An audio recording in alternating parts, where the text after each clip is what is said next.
السلام علیکم dear and respected thinkers. Daily reflection میں آج بحث و مباحثہ پر کچھ غور و فکر ہوگا. ہمارے ہاں لوگوں میں بلا سبب بحث و مباحثہ کی عادت سی پڑ گئی ہے. کسی بھی معاملے میں ہم بات کو طول دے کر اصل نقطہ غائب کر دیتے ہیں.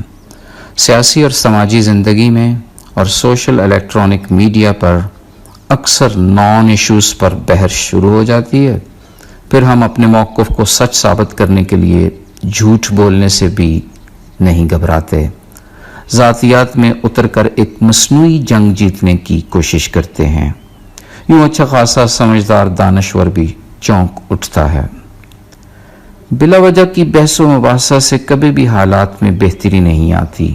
بڑی وجہ اس کی یہ ہے کہ ہم مسائل پر گفتگو کرتے کرتے اس کا ڈھیر لگا دیتے ہیں اور پھر بات کو یہاں ختم کرتے ہیں کہ فلاں فلاں اس کا ذمہ دار ہے. اتنا وقت اور انرجی ضائع کرنے کے باوجود سولوشن یعنی حل کی طرف توجہ نہیں دی جاتی. سب سے بہتر حل تو یہ ہے کہ ریشنل تھنکنگ کو ترویج دی جائے. اس قسم کی تھنکنگ میں گفتگو کو ایک محدود دائرہ میں رکھ کر مکمل کرنے کی ضرورت ہوتی ہے، اور یہ کہ ہر ایک کی رائے کو تحمل سے سننے اور احترام دینے کی ضرورت رہتی ہے. پھر عقلی بنیادوں پر کی گئی گفتگو میں تو ساری توجہ مسئلہ کے حل کی طرف ہوتی ہے، نہ کہ اس کی ہسٹری کی جانب. اگر بات دلائل پر ہوگی، منطقی اور اصولوں کے مطابق ہوگی، تو پھر یقیناً اس کا حل بھی نکل آئے گا.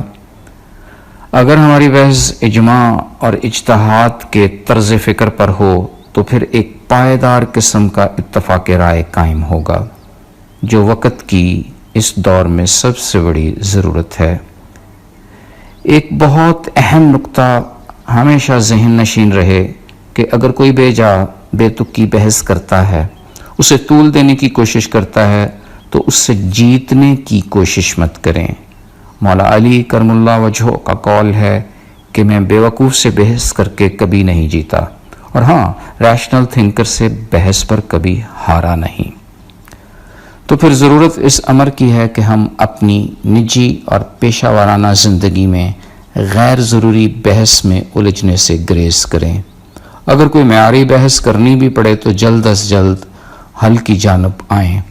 حل نکالنے کے لیے اپنی رائے کے ساتھ ساتھ دوسرے کی رائے کا بھی احترام کریں. ہمیں ہمیشہ کے لیے یہ بات ذہن نشین کر لینی چاہیے کہ غیر ضروری بحث کبھی نتیجہ خیز ثابت نہیں ہوتی. صرف عقل و شعور پر کی گئی گفتگو، دلائل پر بیسڈ مباحثہ ہی ہمارے دیرینہ مسائل کا حل تلاش کر سکتا ہے.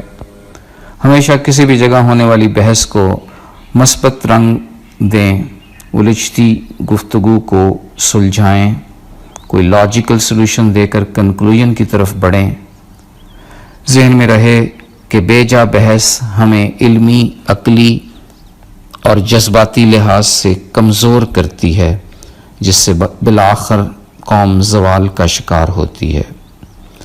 مسواک کے شرعی سائز پر فضول بحث کرتے کرتے بالآخر منگولوں کے ہاتھوں پٹ جانے سے بہتر ہے کہ علم و تحقیق کی طرف توجہ دی جائے، ریشنل تھنکنگ کو پروموٹ کیا جائے، غور و فکر کو ترویج دی جائے. کسی بھی سطح پر فضول بحث و مباحثہ ہماری شکست کا باعث بنتا ہے، جبکہ لاجیکل اور ریشنل تھنکنگ پر مبنی مختصر ڈسکشن ہمیں کسی بھی حل کی جانب لے جاتی ہے. ویسے بھی اختصار ظرافت کی جان ہے. فی امان اللہ. اللہ حافظ.